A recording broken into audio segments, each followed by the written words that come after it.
అందరూ బైబిల్ గ్రంథాన్ని తెరిచి హెబ్రీలకు రాసిన పత్రిక 7వ అధ్యాయం 4వ వచనాన్ని చూద్దాం. చూడండి, హెబ్రీలకు రాసిన పత్రిక 7వ అధ్యాయం 4వ వచనం. ఇతడు ఎంత గనుడో చూడుడి. చాలండి, ఇతడు ఎంత గనుడో చూడుడి. ప్రార్థన. పరిశుద్ధమైన తండ్రి, నీకు స్తోత్రాలు. మరొకసారి ఈ కనకలపేట ప్రాంతంలో మీరు సిద్ధపాటు చేసిన ఈ మేడగదిలో మేమందరము కూడుకొని నేను స్తుతించడానికి మీరు మాకు అనుగ్రహించిన ఈ ఉచితమైన కృపను బట్టి మీ స్తోత్రాలు. తరచుగా మీ కృపా వర్షం చేత మమ్మల్ని తడుపుతూ మీ విలువైన సంగతులు మాకు నేర్పిస్తూ మమ్మల్ని బలపరుస్తున్నందుకు మీ స్తోత్రాలు. ఈ రాత్రి ఏం మాట్లాడతారని చూస్తున్నాం. నీ వాక్యం నుంచి మాతో మాట్లాడమని, మీ నామానికి మహిమ తెచ్చుకోమని, మీరు మహిమ పొందండి, మమ్మలను మీరు మహిమపరచమని. వచ్చిన నీ ప్రజలను బట్టి మీ స్తోత్రాలు చెల్లిస్తూ రావలసిన నీ పిల్లలు ఉన్నారు, వారందరిని కూడా సమయానికి సకాలానికి స్థలంలో నడిపించమని యేసు ప్రభు నామమున స్తుతిస్తూ క్రీస్తు నామ సమర్పించి వేడుకుంటున్నాం ప్రభు తండ్రి, ఆమేన్. ప్రభు మహాకృపను బట్టి, ప్రభు ప్రేమించి మనకు అనుగ్రహించిన ఈ విశేషమైన సమయాన్ని బట్టి ముందుగా నేను ప్రభుని స్తుతిస్తున్నాను. ఇక్కడ హెబ్రీలకు రాసిన పత్రిక 7వ అధ్యాయం 4వ వచనంలో ఇతని ఎంత గనుడో చూడుడి, ఇతని ఎంత గనుడో చూడుడి అని ప్రభు లేఖనం చెప్తుంది. ఇంతకీ ఎవరు ఆ గనుడు అని అంటే మన ప్రభు అయిన యేసుక్రీస్తు. మన ప్రభు అయిన యేసుక్రీస్తు. ఆయన ఎవరు? గనుడు. దేవుని స్తోత్రం. మన ప్రభు ఎవరు చెప్పండి? గనుడు. ఏం చేసినందుకు ఆయన గనుడయ్యాడు? ఆయన ఏం చేసినందుకు గనుడయ్యాడు? ఆయన ఏం చేసినందుకు గనుడయ్యాడంటే ఆయన సర్వ మానవాళి అందరి కొరకు కూడా ఆయన ప్రాణం పెట్టాడు. ఒక మాటలో చెప్పాలంటే ఏ నరుడు చేయలేని కార్యాన్ని ప్రభు జరిగించాడు. దేవుడుగా ఉన్న ఆయన మానవునిగా ఈ లోకానికి వచ్చాడు. ఫిలిప్పీ పత్రిక 2వ అధ్యాయం. మనుష్యుని ఆకారముగా పుట్టి అని అన్నాడు. దాసుని స్వరూపమును ధరించుకున్నాడు. అయితే దాసుని స్వరూపాన్ని ధరించుకున్న ప్రభు ఆయన సర్వ మానవాళి పాపములన్నిటిని ఆయన మోసాడు. మనుష్యుడిగా వచ్చాడు. తర్వాత ఏం చేశాడు? పాపములన్నిటిని ఆయన మ్రోసాడు. పాపములను మోసి మూడోదిగా ఆయన ఏం చేశాడంటే ప్రతి మనుషుని కొరకు ఆయన ప్రాణం పెట్టాడు. హల్లెలూయా. ప్రభు మానవునిగా వచ్చాడు. 2, ఆయన మానవులన్నీ పాపములన్నీ ఆయన మీద మోసాడు. 3, ఆయన సర్వ మానవాళి కొరకు ప్రతి మనిషిని కొరకు ఆయన ప్రాణం పెట్టాడు. దేవునికి స్తోత్రం. కాబట్టి మన ప్రభు ఎవరు అని అంటే ఆయన గనుడు. ఇక్కడ మనం హెబ్రీలకు రాసిన పత్రిక 7వ అధ్యాయం 4వ వచనంలో చదివిన మాట ఇతను ఎంత గనుడో చూడుడి. అయితే ఇక్కడ హెబ్రీలకు రాసిన పత్రిక 7వ అధ్యాయంలో మనం గమనిస్తే ఈ హెబ్రీ పత్రిక యొక్క సారాంశం ఏంటంటే, హెబ్రీలకు రాసిన పత్రిక యొక్క సారాంశం, హెబ్రీ పత్రికలో అతను ఎంత గనుడో అన్నదాన్ని పౌలు గారు ఎలా వివరించారంటే, మొదటి అధ్యాయాన్ని మనం గమనిస్తే, హెబ్రీలకు రాసిన పత్రిక మొదటి అధ్యాయాన్ని మనం గమనిస్తే, మొదటి అధ్యాయంలో మన ప్రభువు దేవదూతల కంటే ఆయన శ్రేష్ఠుడు అని రాయబడింది. చెప్పండి, మొదటి అధ్యాయం సారాంశం ఏంటి? యేసు ప్రభుల వారు దేవదూతల కంటే శ్రేష్ఠుడు అని, దేవుడు ఏ రోజు కూడా దేవదూతలన్నది కుమారులని దేవుడు పిలవలేదని, యేసు ప్రభును అయితే ఏమన్నాడు ఆయన? నేడు నేను నిన్ను కనియున్నాను, నువ్వు నా కుమారుడు అని. ఇలా చెప్తూ ఆ కుమారుని ద్వారా 2వ అధ్యాయంలో మనం అందరం కుమారులుగా చేయబడ్డాం. దేవుని స్తోత్రం. అంటే మొదటి 2 అధ్యాయాల యొక్క సారాంశం ఏంటంటే, యేసు ప్రభు దేవదూతల కంటే శ్రేష్ఠుడు. శ్రేష్ఠుడైన యేసు ప్రభు దేవదూతల స్వభావాన్ని ధరించుకొనక అబ్రహాము సంతాన స్వభావాన్ని ధరించుకొని ఈ లోకానికి వచ్చి మనలందరినీ ఆయన దేవునితో సమాధానపరిచి మనలందరినీ దేవునికి కుమారులుగా చేశాడు. హల్లెలూయా. కాబట్టి చెప్పండి, ఇప్పుడు దేవదూతల కంటే యేసు ప్రభుల వారు ఎవరు? శ్రేష్ఠుడు. దేవుని స్తోత్రం. మూడో అధ్యాయంలో ఏం చెప్తుందంటే, మూడో అధ్యాయంలో మోసే దేవుని ఇల్లంతటలో, చెప్పాలందరూ, ఇల్లంతటలో మోసే ఎవరు? నమ్మకస్తుడని రాయబడింది. అయితే మోసే దేవుని ఇల్లంతటలో నమ్మకస్తుడైతే ప్రభు అయిన యేసుక్రీస్తు కూడా దేవుని ఇల్లు అనగానే సంఘం మీద ఆయన కూడా ఏమై ఉన్నాడు? నమ్మకస్తుడై ఉన్నాడు. అంటే మోసే కంటే ఇప్పుడు యేసు ప్రభు ఏమై ఉన్నాడు? గనుడు, దేవుని స్తోత్రం, గొప్పవాడు, శ్రేష్ఠుడు అని మనం చూస్తున్నాం. తర్వాత 4వ అధ్యాయాన్ని మనం గమనిస్తే, ఏప్రిల్కి రాసిన పత్రిక 4వ అధ్యాయంలో ఆయన యెహోషువ కంటే గొప్పవాడు, లేదంటే శ్రేష్ఠుడు, లేదంటే గనుడు. ఎందుకంటే యెహోషువ కాలంలో యెహోషువ నాయకుడిగా ఉన్నప్పుడు ఇశ్రాయేలు ప్రజలను ఆయన విశ్రాంతిలోనికి ప్రవేశపెట్టలేకపోయాడని రాయబడింది. 4వ అధ్యాయం 8లో యెహోషువ వారిని విశ్రాంతిలోనికి ప్రవేశపెట్టలేకపోయాడు. కానీ మన ప్రభు అయితే యెహోషువ కంటే గొప్పవాడు గనక మనలందరినీ ఆయన విశ్రాంతిలోనికి ప్రవేశపెడతాడు అని సారాంశం వచ్చే అధ్యాయం. తర్వాత 5వ అధ్యాయం మనం గమనిస్తే, 5వ అధ్యాయం యొక్క సారాంశం ఏంటంటే, అహరోను కంటే యేసు ప్రభు శ్రేష్ఠుడు, అహరోను కంటే యేసు ప్రభు శ్రేష్ఠుడు, అహరోను కంటే యేసు ప్రభు గనుడు అని 5వ అధ్యాయం యొక్క సారాంశం మనకు తెలియజేస్తుంది. ఆ తర్వాత 6వ అధ్యాయం మనం గమనిస్తే, 6వ అధ్యాయంలో అబ్రహాము గారి గురించి రాయబడింది. అబ్రహాము కంటే యేసు ప్రభు ఎవరు? చెప్పండి. అబ్రహాము కంటే యేసు ప్రభు ఎవరు? చెప్పండి. గొప్పవాడనండి, గొప్పవాడు. ఈ మాట గుర్తుపెట్టుకోండి. ఇప్పుడు 7వ అధ్యాయానికి వచ్చేటప్పటికి ధర్మశాస్త్రాన్ని బట్టి నియమించిన యాజకుల కంటే మెల్కీసెదెకు క్రమంలో వచ్చిన మన ప్రధాన యాజకుడైన యేసు ప్రభు గొప్పవాడు అని రాయబడింది. అర్థమైందమ్మా? 11వ వచనం, 7వ అధ్యాయం 11వ వచనంలో ధర్మశాస్త్రాన్ని బట్టి నియమించిన బలహీనమైన మనుషులైన యాజకుల కంటే మెల్కీసెదెకు క్రమంలో వచ్చిన మన ప్రధాన యాజకుడైన యేసుక్రీస్తు ప్రభులు వారు ఆ యాజకుల కంటే ఈ యాజకుడు గొప్పవాడు అని రాయబడింది. దేవునికి స్తోత్రం. కాబట్టి 7వ అధ్యాయం 4వ వచనంలో ఏముంది? ఇతడు ఎంత గనుడో చూడుడి, ప్రభు స్తోత్రం. కాబట్టి ఇప్పుడు చెప్పండి, మోసే కంటే ప్రభు ఎవరు? గొప్పవాడు, గనుడు అనండి. దేవునికి స్తోత్రం. ఇప్పుడు దేవదూతల కంటే యేసు ప్రభుల వారు ఎవరు? గొప్పవాడు, శ్రేష్ఠుడు. అహరోను కంటే గొప్పవాడు, యెహోషువ కంటే గొప్పవాడు, అబ్రహాము కంటే గొప్పవాడు. దేవుని స్తోత్రం. అబ్రహాము కంటే, చెప్పండి, మన యేసు ప్రభు ఎవరు? గొప్పవాడు. ధర్మశాస్త్రాన్ని బట్టి నియమించబడిన యాజకుల కంటే మన ప్రభు అయిన యేసుక్రీస్తు ప్రభులు వారు, లేదా మన ప్రధాన యాజకుడు ఎవరు? చెప్పండి, గనుడు. దేవునికి స్తోత్రం. అయితే ఇప్పుడు 7వ అధ్యాయం 4వ వచనం పూర్తిగా చదవండి. ఇప్పుడు 7వ అధ్యాయం 4వ వచనం, ఇతడు ఎంత గనుడో చూడుడి, మూల పురుషుడైన అబ్రహాము అతనికి కొల్లగొన్న శ్రేష్టమైన వస్తువులలో 10వ వంతును ఆ గనుడికిచ్చెను. దేవునికి స్తోత్రం. అంటే ఇప్పుడు అబ్రహాముకి ఏమర్థమైంది? అబ్రహాముకి ఏమర్థమైంది చెప్పండి. సరే, శ్రేష్టమైనవి ఇచ్చాడు, బాగా చెప్పారు. కొల్లగొంటున్న వాటిలో శ్రేష్టమైన వాటిని 10వ వంతుని ఎవరిచ్చారు? అబ్రహాం ఇచ్చాడు. ఎవరికి ఇచ్చాడు? మన ప్రధాన యాజకుడైన యేసుక్రీస్తు ప్రభులు మెల్కీసెదెకుకి ఇచ్చారు. సరే, ఇప్పుడు అబ్రహాం ఇవ్వడానికి గల ముఖ్య ఉద్దేశం ఏంటంటే, అబ్రహాముకి ఆయన ఎంత గనుడో అన్నదానికి అర్థమైంది. ప్రభు స్తోత్రం. ఏమర్థమైంది అబ్రహాముకి? ఆయన ఎంత గనుడో. అయితే ఇక్కడ 7వ అధ్యాయంలో యేసు ప్రభు ఆయన ఒక ప్రధాన యాజకుడు. ఏ క్రమంలో వచ్చినవాడు? మెల్కీసెదెకు క్రమంలో వచ్చినవాడు. ధర్మశాస్త్రాన్ని బట్టి వచ్చిన యాజకులు ఎవరిలో నుండి వచ్చారు? అహరోను యొక్క కుమారులు లేవి సంతానంలో నుండి వచ్చారు. అంటే లేవి, అహరోను, ఎలియాజర్, ఇలాగా కొంతమంది యాజకులు ఉన్నారు. వీళ్ళు ఎవరు దేని బట్టి వచ్చారంటే ధర్మశాస్త్రాన్ని బట్టి వచ్చారు. మీకు అందరికి అర్థమవును గాక. జాగ్రత్త వినండి, మీకు ఖచ్చితంగా అర్థమవుతుంది. ప్రభు మీకు అందరికి సహాయం చేయను గాక. అయితే ఇక్కడ ప్రభు ఏం చెప్తున్నాడంటే, ఇతను ఎంత గనుడో చూడుడి, మూల పురుషుడైన అబ్రహామే తన కొల్లగొన్న శ్రేష్టమైన వస్తువులలో అతనికి ఏమిచ్చాడు? 10వ వంతుని ఇచ్చాడు అని రాయించాడు. అంటే అబ్రహామే మెల్కీసెదెకుని ఏం చేశాడు? గణపరిచాడు.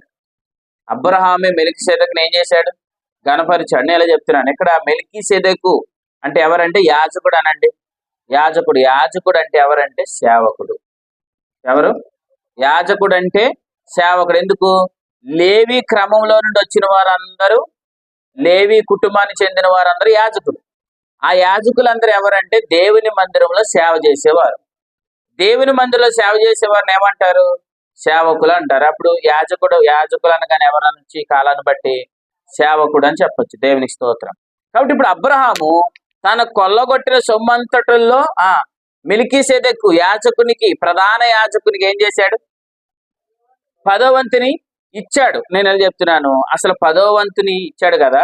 అంటే అబ్రహాముకి ఆ మెల్కీసెదెకు ఏమని గుర్తించాడు? ఇతను గనుడు అని గుర్తించాడు. దేవుని స్తోత్రం. అంటే ఆ సేవకుడు ఇప్పుడు అబ్రహాముకి ఎలా కనబడ్డాడు చెప్పాలి? గొప్పవాడుగా కనబడ్డాడు. ఆ యాజకుడు అబ్రహాముకి ఎలా కనబడ్డాడు? గొప్పవాడు. ఆ మెల్కీసెదెకు అబ్రహాముకి ఎలా కనబడ్డాడు చెప్పాలి అందరూ? గొప్పవాడుగా కనబడ్డాడు. దేవుని స్తోత్రం. అబ్రహాముకి ఆ సేవకుడు గనుడుగా కనబడ్డాడు. దేవుని స్తోత్రం. మీ కంటికి మీ సేవకులు కూడా మీకు అలా కనబడుదురుగా.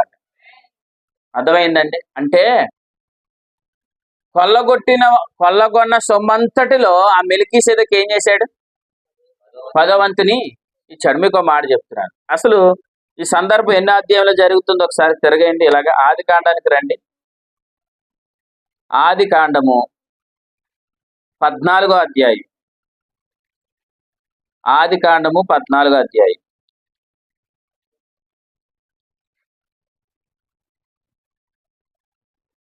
ఆది కాండము 14వ అధ్యాయం. ఒకసారి 14వ వచనం చదవండి. 14వ అధ్యాయం 14వ వచనం.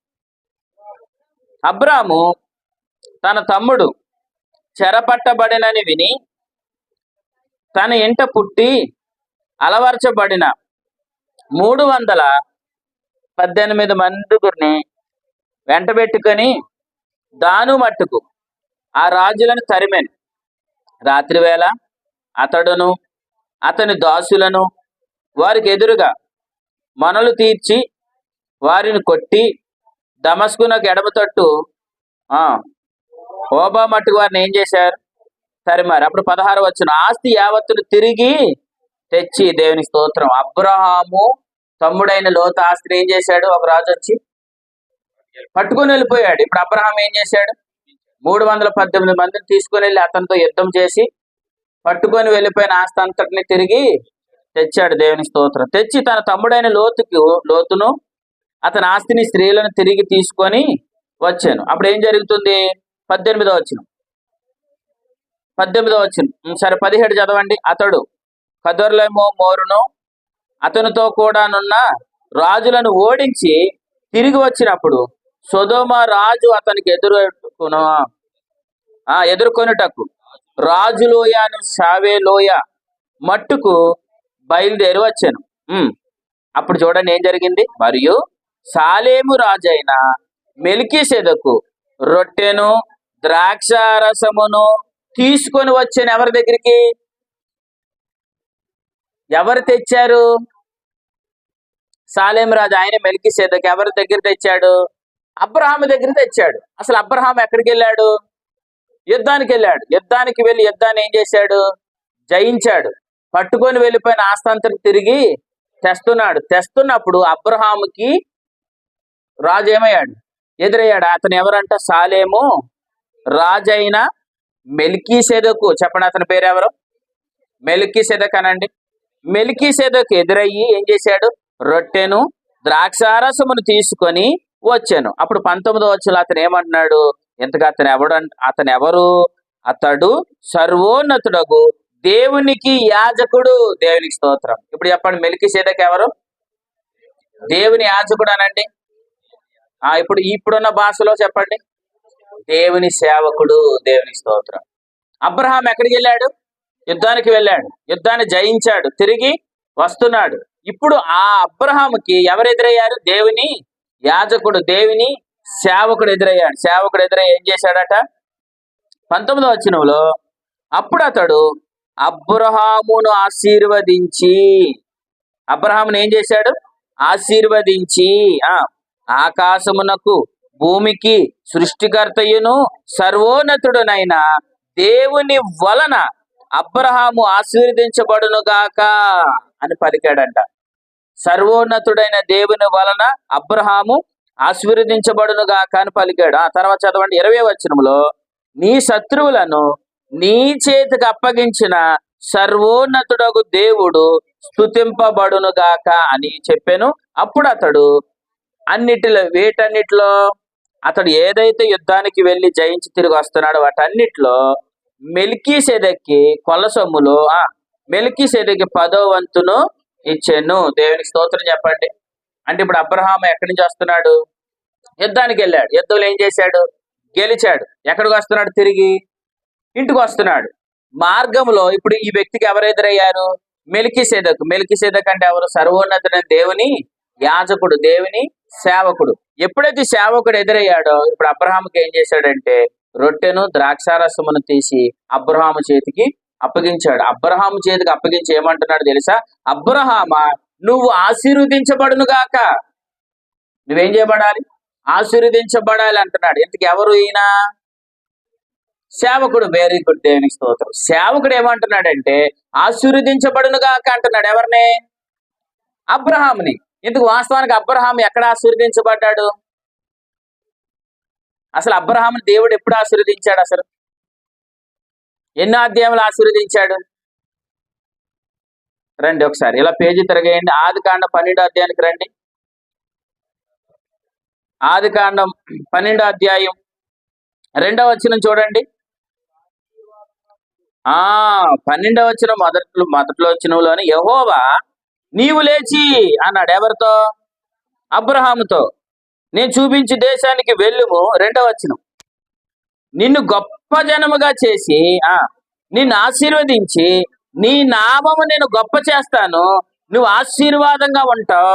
నిన్ను ఆశీర్వదించి వారిని ఆశీర్వదిస్తాను, నిన్ను దూషించి వారిని శపిస్తాను. ఈ మాట చూడండి. భూమి యొక్క సమస్త వంశములు నీ యందు ఆశీర్వదించబడును. దేవునికి స్తోత్రం.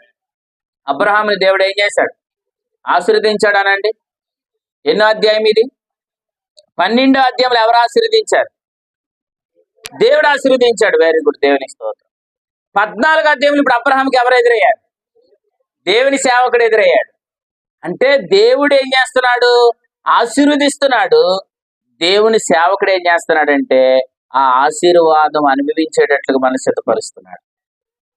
అర్థమైన వాళ్ళు 2 చేతుల పైకి ప్రభు స్తోత్రం చెప్పండి. దేవుడు ఏం చేశాడు? ఆదికాండం 12వ అధ్యాయంలో అబ్రహాముని దేవుడు ఆశీర్వదించాను. అబ్రహాము దేవుడు ఏం చేశాడు? ఆశీర్వదించాడు. ఇప్పుడు మెల్కీసెదెకు అనే సేవకుడు ఏం చేస్తున్నాడు? యాజకుడు అబ్రహాముని ఆశీర్వదిస్తున్నాడు. అంటే అర్థం ఏంటంటే అబ్రహాముని చెప్పండి ఆ ఆశీర్వాదాన్ని అనుభవించేటట్లుగా చేస్తున్నాడు. హల్లెలూయా. అంటే ఇప్పుడు దేవుడు ఏం చేశాడు? మనల్ని అందరినీ ఆశీర్వదించాడు అనండి. ఆశీర్వదించాడు. సేవకుని పని ఏంటి? ఆ ఆశీర్వాదాన్ని అనుభవించేటట్లుగా చేయడమే సేవకుని యొక్క పని. హల్లెలూయా. ఇలా చెప్తాను వినండి. మనం నీతిమంతులుగా తీర్చబడ్డం అనేది ఆశీర్వాదమా కాదా? మనం నీతిమంతులుగా తీర్చబడ్డం అనేది ఆశీర్వాదకరమా కాదా? ఆశీర్వాదమే. ఇలా చెప్పాడు గలతీ పత్రికలో. మనలందరిని ఆయన ఆశీర్వదించాడు. ఎలా ఆశీర్వదించాడు? మనలందరిని విశ్వాసం ద్వారా దేవుడు మనందరిని నీతిమంతులుగా తీర్చాడు. అంటే నీతిమంతులుగా తీర్చబడ్డామంటే మనం అందరూ ఎవరు? ఆశీర్వదించబడిన ప్రజలం. నీతిమంతులుగా తీర్చబడ్డామంటే ఈ నీతిని ఏమంటారు? రోమపత్రిక 5:18 జీవప్రదమైన నీతి అనండి. జీవప్రదమైన నీతి. జీవప్రదమైన నీతి అంటే అర్థం ఏంటి? విశ్వాస మూలముగా జీవించడానికి కావలసినంత నీతిని దేవుడు మనకిచ్చాడు. హల్లెలూయా. దేవుడు ఏం చేశాడు? మనలో ఉన్న విశ్వాసాన్ని చూసి మనల్ని నీతిమంతులుగా తీర్చాడు. ఎంత నీతిమంతులుగా తీర్చాడు? జీవించడానికి ఎంత నీతి అయితే మనకు కావాలో అంత నీతిని దేవుడు మనకి ఇచ్చాడు. దేవునికి స్తోత్రం. ఇది దేవుడు మనకి ఇచ్చిన ఆశీర్వాదం. ఇప్పుడు సేవకుడు ఏం చేస్తున్నాడు? నీతిమంతుడు విశ్వాస మూలంగా జీవించే జీవితానికి మనం వారసులం అయ్యాం కాబట్టి ఆ జీవితాన్ని మనం అనుభవించడానికి ప్రతిరోజు వర్తమాన వాక్యాన్ని మనకు అందిస్తున్నాడు. హల్లెలూయా. ఇప్పుడు సేవకుడు కూడా మనల్ని ఏం చేస్తున్నాడు? అది వెరీ గుడ్, దేవునికి స్తోత్రం. చెల్లిని ప్రభు దీవించిన కాక దేశ ప్రభు నామమున. అంటే సేవకుడు ఇప్పుడు ఏం చేస్తున్నాడు? మనల్ని ఆశీర్వదిస్తున్నాడు. మొట్టమొదటిగా ఆశీర్వదించింది ఎవరు? దేవుడు. ఆశీర్వదించబడిన ప్రజలను ఆశీర్వదిస్తుంది ఎవరు?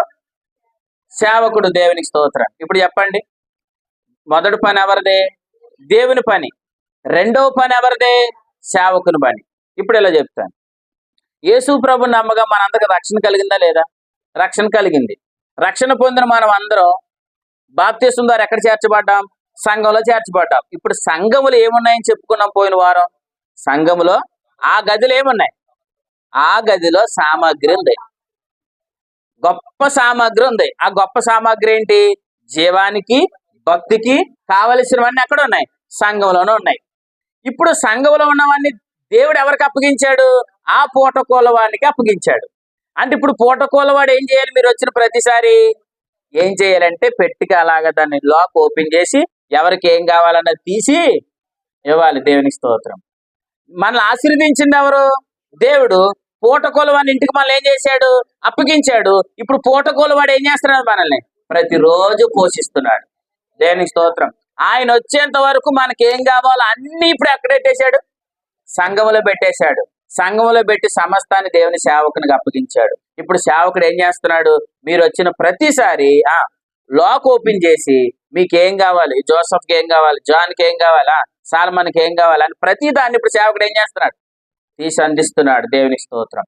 అంటే మన జీవితంలో మొట్టమొదటిగా ఎవరు పని చేశారు? దేవుడు పని చేశాడు.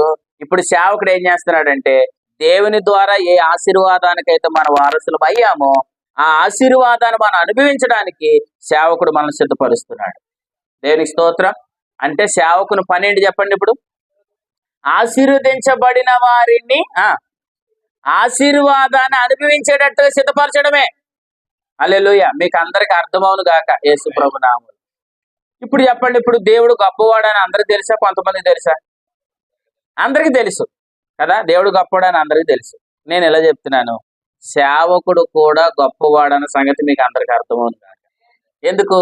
దేవుడు ఆశీర్వదించాడు. చెప్పండి, దేవుడు ఏం చేశాడు? ఆశీర్వదించాడు. మన నీతిమంతులుగా తీర్చాడు. జీవప్రదమైన నీతిని మనకిచ్చాడు. విశ్వాస మూలంగా జీవించే ఆశీర్వాదానికి మన వారసులుగా చేశాడు. అయిపోయిందా? అవలేదు. నెక్స్ట్ పని ఎవరిదే? పూటకోలవాని పని. అంటే పూటకోలవాని ఇంటిలో పని చేస్తున్న ఆ పూటకోలవాడు ఇప్పుడు ఏం చేయాలి? ఆ ఆశీర్వాదాన్ని అనుభవించేటట్లుగా సిద్ధపరచాలి. నేను చెప్తున్నా, దేవుడు మొదటి స్థానం అయితే దేవుని తర్వాత ఆ స్థానాన్ని దేవుడు సేవకునికి ఇచ్చాడు. హల్లెలూయా. ఇది మీకు అర్థమైతే వినండి. అతడు ఎంత గనుడో చెప్పండి. అతను ఎంత గనుడో చూడుడి. ఇప్పుడు ప్రభుకి అబ్రహాంకి ఏమర్థమైందంటే మెల్కీసెదెకు గనుడు అనే విషయం అర్థమైంది. ఆ సేవకుడు చెప్పండి గనుడు అనే విషయం అర్థమైంది.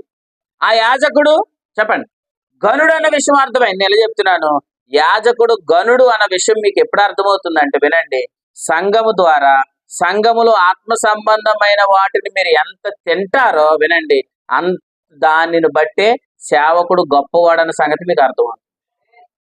సేవకుని ద్వారా వెల్లడవుతున్న సంగతులు మీరు పట్టుకోకపోతే, సేవకుని ద్వారా పోషించబడకపోతే ఆ సేవకుడు ఎప్పుడు కూడా మీకు గనుడుగా కనబడ్డాడు. దేవునికి స్తోత్రం. దేవుడు గొప్పవాడా కాదా? చెప్పండి, దేవుడు గొప్పవాడా కాదా? ఆయన గొప్పవాడే. నేను ఎలా చెప్తున్నాను, యాకోబు పత్రికలు ఎలా అన్నాడు, దెయ్యములు కూడా దేవునికి ఏమవుతున్నాయి?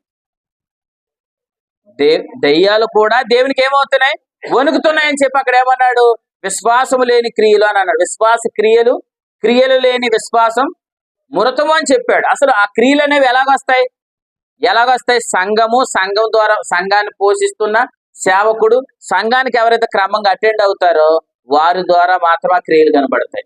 దేవునికి స్తోత్రం. అంటే ఆ క్రియలు లేదా ఫలాలు, ఆ మంచి జీవితం, ఆశీర్వాదకరమైన జీవితం, నెమ్మదికరమైన జీవితం, సంతోషకరమైన జీవితం అనేది ఎలా కలుగుతుందంటే విశ్వాసి సంఘాన్ని ఏం చేయాలి? ప్రేమించాలి. సంఘాన్ని ప్రేమిస్తున్నాడు. సంఘాన్ని ఎప్పుడైతే ప్రేమిస్తున్నాడో సంఘములో సేవకుని ద్వారా వెల్లడవుతున్న సంగతులు ఏం చేస్తున్నాడు? ప్రేమిస్తున్నాడు. ఆ సంగతులు బట్టి ఏం చేస్తున్నాడు? జీవిస్తున్నాడు. జీవిస్తే సమస్తాన్ని జయిస్తాడు. అప్పుడు సమస్తాన్ని జయిస్తున్నప్పుడు సేవకు నిర్లక్ష్యం చేస్తామా? చెప్పండి, నిర్లక్ష్యం చేస్తామా? ఖచ్చితంగా నిర్లక్ష్యం చెయ్యి. మీకు మాట చెప్తున్నాను వినండి, ఆ సేవకుని ద్వారా మనం పోషించబడితే మనకు తెలియకుండానే ఆ సేవకుని పట్ల అపారమైన గౌరవం మనకు పెరిగిపోతుంది. ఆ సేవకుడు నన్ను పోషిస్తాడు, నన్ను పోషించడానికి దేవుడు ఈ వ్యక్తిని నియమించాడు అన్న సత్యం మీకు అర్థం కాకపోతే ఆ వ్యక్తి ఎంత గొంతుకు తెరుచుకుని చెప్పినా కానీ మీరు ఆ మాటలు పెడచవనే పెడతారు. చూడండి, మీకు ఆ విషయం చూపిస్తాను రండి. సమూయేలు మొదటి గ్రంథం 10వ అధ్యాయం. సమూయేలు మొదటి గ్రంథం 10వ అధ్యాయం చూడండి ఒకసారి.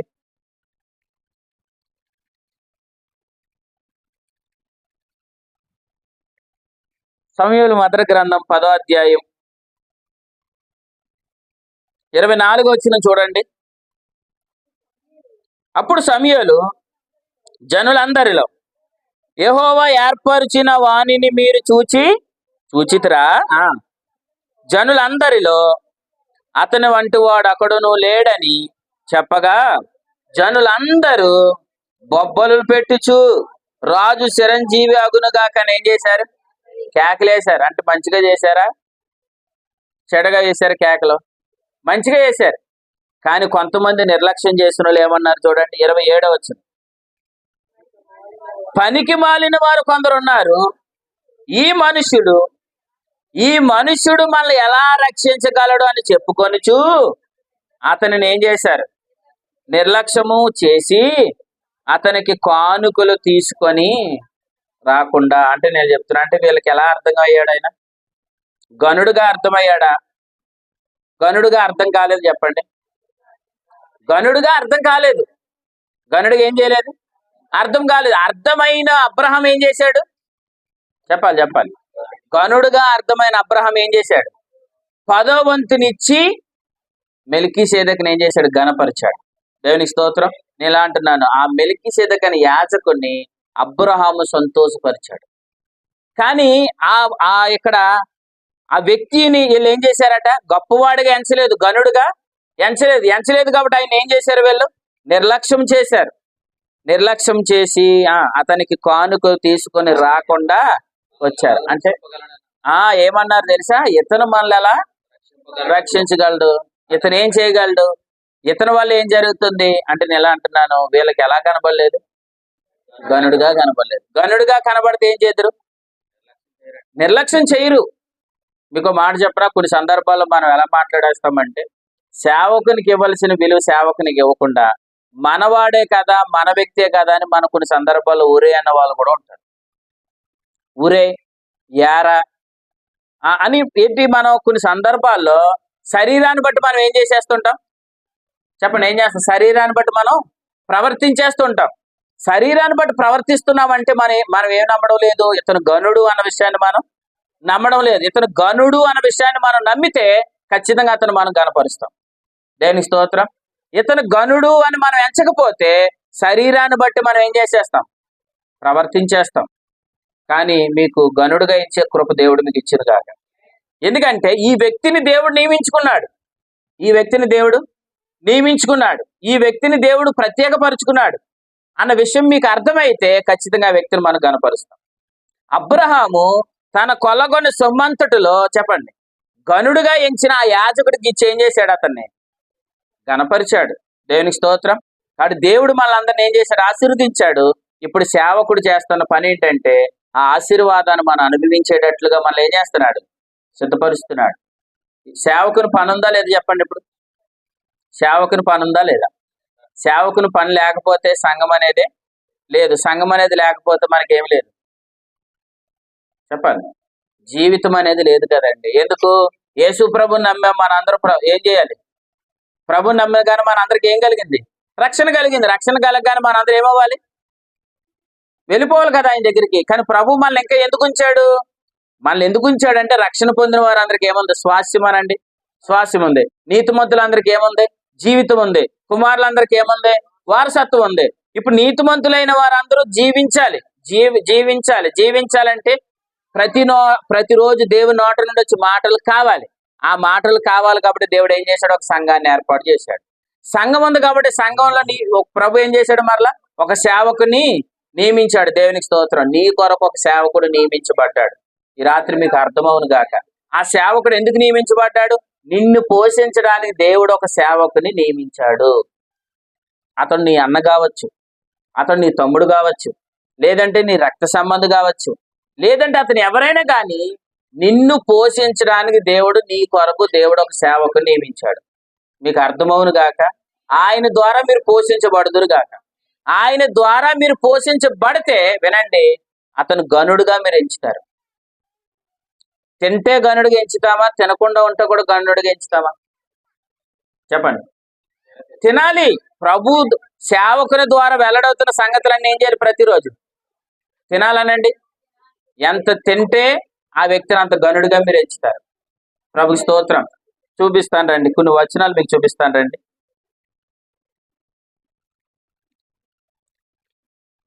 సంఖ్యాకాండం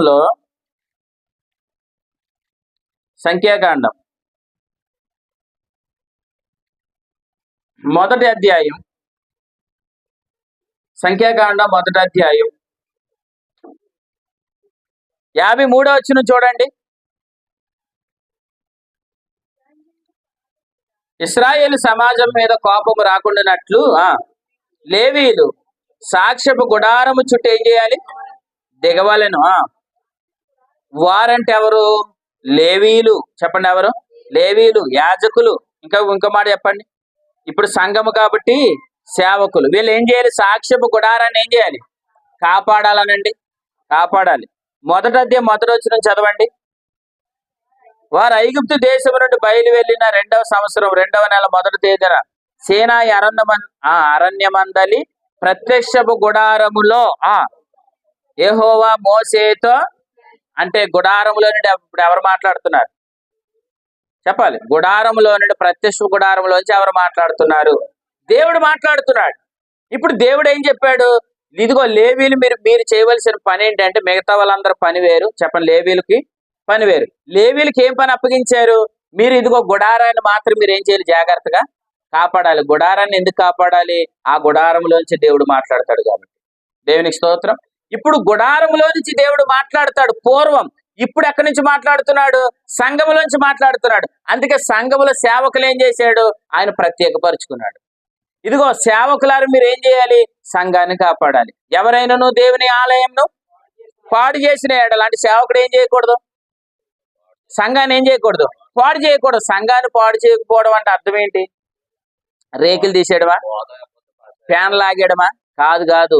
సంఘములో విశ్వాస సంబంధమైన దేవుని ఏర్పాటు బోధించకపోతే సంఘం పాడవుతుంది. అంటే ఇప్పుడు సేవకుని పని ఏంటి? దేవుని స్వరం సంఘములో ఉండేటట్లుగా సంఘాన్ని సిద్ధపరచాలి. దేవుని స్తోత్రం. అంటే యేసు ప్రభుని సంఘంలో ఉండేటట్లు సిద్ధపరచాలా? ఆయన రాడా? వినండి, ప్రకటన గ్రంథం 3వ అధ్యాయం లవోదిక సంఘంలో ఎవరు లేరు? ప్రభు లేడు. ఫిలదెల్ఫియా సంఘంలో ఎవరు ఉన్నారు? అంటే మరి 2 సంఘాలే కదా. కానీ ఒక సంఘంలో ప్రభు ఉన్నాడు, ఒక సంఘంలో ప్రభు లేడు. ప్రభు ఎందుకు లేడని చెప్పాడు? వాళ్ళు ఏం చేస్తున్నారు? చల్లని దాన్ని వెచ్చని దాన్ని ఏం చేశారు? కలిపేశారు. అంటే కృపను ధర్మశాస్త్రం ఏం చేశారు? కలిపేశారు. ఇంతకు ఎవరెల్లో? లవోదికలో సంఘంలో ఎవరు? సంఘం యొక్క నాయకుడు, సంఘం యొక్క సేవకుడు కృపను ధర్మశాస్త్రాన్ని ఏం చేశాడు? కలిపేశాడు. ఇప్పుడు ప్రభు ఏమయ్యాడు? బయటికి వెళ్ళిపోయాడు. ఇప్పుడు ఫిలదెల్ఫియా సంఘపు నాయకులు ఏం చేస్తున్నారు? కృపను వేరుగా, ధర్మశాస్త్రాన్ని వేరుగా విభజించి బోధిస్తున్నారు. ఇప్పుడు ఆ సంఘంలోనికి ఎవరున్నారు? ప్రభు ఉన్నాడు కాబట్టి ఫిలదెల్ఫియా సంఘానికి స్వరమే కరువు లేదు. దేవునికి స్తోత్రం. కానీ లవోదిక సంఘంలో ఎవరు లేరు? ప్రభు లేడంటే ఏమి లేదు? స్వరం లేదు. అంటే స్వరం ఉండేటట్లుగా సేవకుడు ఏం చేయలేదు? స్వరం సంఘములో ఉండేటట్లుగా సంఘాన్ని ఏం చేయలేదు సేవకుడు. నేను ఇలా చెప్తున్నాను, సిద్ధపరచలేదు. ఇలా చెప్తున్నాను, ఆ సంఘాన్ని అతను కాపాడటం లేదు. అర్థమైందా? పులిసిన పిండి ఏదైనా సంఘంలోనికి వస్తే ప్రభు ఎక్కడికి వెళ్ళిపోతానన్నాడు? బయటకు వెళ్ళిపోతాడు కదా. ఇప్పుడు ప్రత్యక్షపు గుడారాన్ని మీరు ఏం చేయండి? కాపాడండి. ఆ పని ఎవరికి అప్పగించాడు? సేవకుడు. బాగా చెప్పారు. సేవకుడు, ఇంకోటి యాజకులు, ఇంకోటి లేవీలు అని చెప్పాడు. ప్రత్యక్ష గుడారాన్ని వీళ్ళు ఎందుకు కాపాడాలి?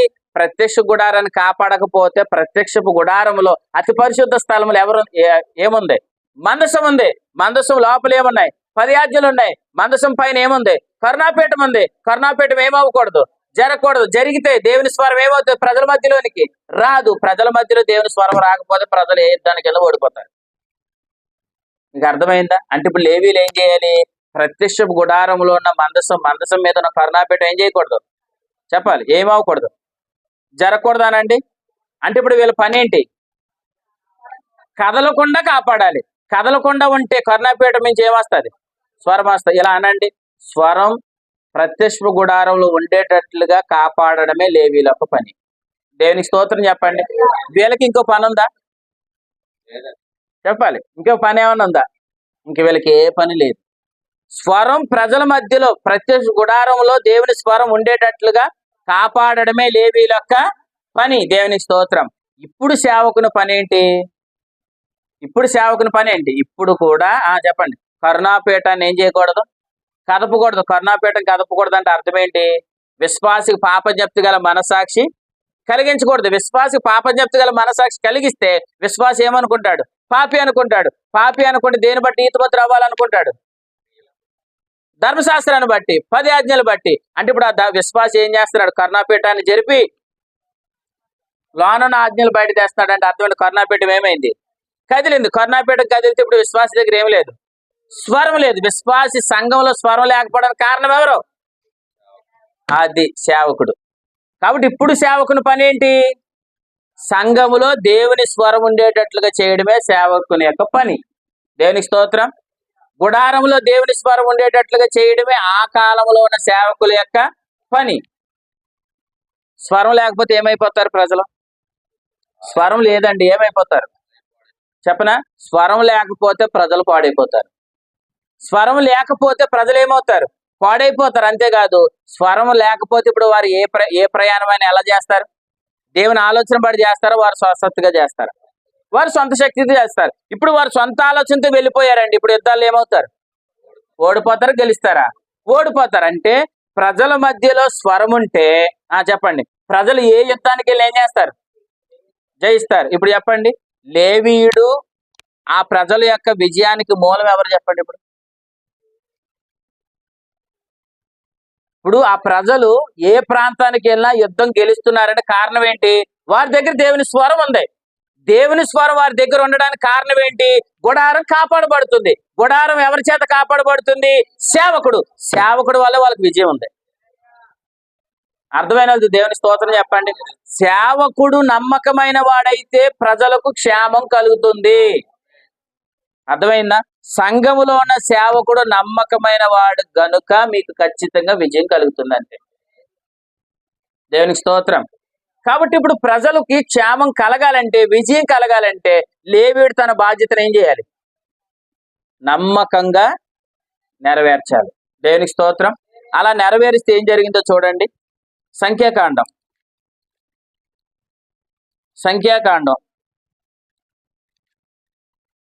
31వ అధ్యాయం.